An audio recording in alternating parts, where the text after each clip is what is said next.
Our own Taylor Yakowenko spoke with Governor Pat McCrory this evening by phone about Hurricane Matthew, and here's what he had to say. Starting out, just sort of talk to me about the state of coastal North Carolina right now and the state of the whole state of North Carolina. It's an extremely serious and deadly situation. And if people are driving right now, they're putting their lives at risk, and they're putting their families at risk, and they're putting our emergency operation workers and first responders at risk. This is all the way from Fayetteville to Raleigh to Greenville East, from Southport all the way to the Outer Banks.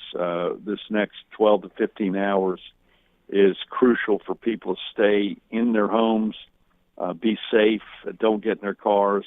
We've already had 3 losses of lives. There's potential for more. We've done over 400 rescues in Wilmington alone from water, and where a lot of people are risking their lives to save people who are foolishly trying to go through roads that they need to stay away from. And all this storm from Fayetteville and Raleigh and even Greensboro is coming back to the coast.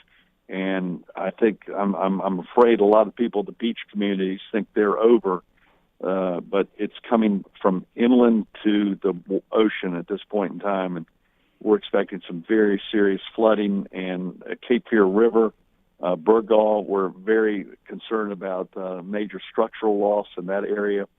And then also, by the way, in Greenville, Kinston, and Windsor, we also expect some very serious flooding from rivers that might not peak until Monday or Tuesday.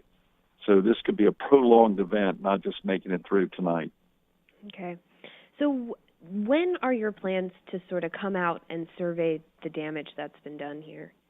Once the storms are completed, but not until then, because definitely not until daylight. But right now we've got a lot of damage, and we're going to be getting reports from your emergency teams. I mean, Oak Island, we've been on the phone with all your sheriffs all day and all night, and your operations directors, online of communications. But you know, at 2 and 3 o'clock in the morning, the people have got to be hunkered down. They shouldn't be going out and taking videos. They're putting themselves in harm's way, and there's not much you can do in the dead of night when you have power lines down and when you're driving. So Oak Island, I think, has made an official request for the Guard. We're going to be getting another request. We've got them deployed right now outside the major areas of destruction and ready to go in at daylight. Okay. Is there anything else that you think folks here on the coast or folks across the state should know just about sort of this situation? The people on the coast need to know it's not over. The worst is yet to come during the next 48 hours, actually. Although the rain, we hope, will stop by tomorrow. But there's still you've got the rivers that will be peaking, and some serious issues, either downtown Wilmington, Southport, and also inland.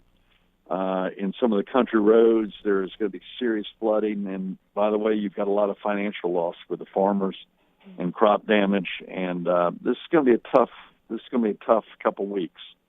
A lot of people are being hurt, and their homes are being lost. Even in Raleigh, homes are being destroyed right now. The lieutenant governor's house, my good friend Dan Forrest's house, was hit by a tree, and thankfully his family wasn't hurt, but his house is total destruction, even right here in Raleigh, and you're going to see a lot more trees coming down throughout the night because of the soil and the water loosening the tree roots, and a lot more are going to be coming down, along with very strong winds. Is there anything else that you want to add at this time? I'd like to tell the people of North Carolina, especially east of Raleigh, stay in your house. Do not get in your car. Do not put your life at risk or your family's life at risk, especially during these nighttime hours. Do not go through any roads that are barricaded, but more than anything, just stay out of your car and stay in your house. And don't put our first responders' lives at risk for doing something stupid and selfish. I can't put it more bluntly than that, because we don't want to see any more loss of life, and I don't want you to put my emergency responders at risk. They're willing to do it, but let's don't do it.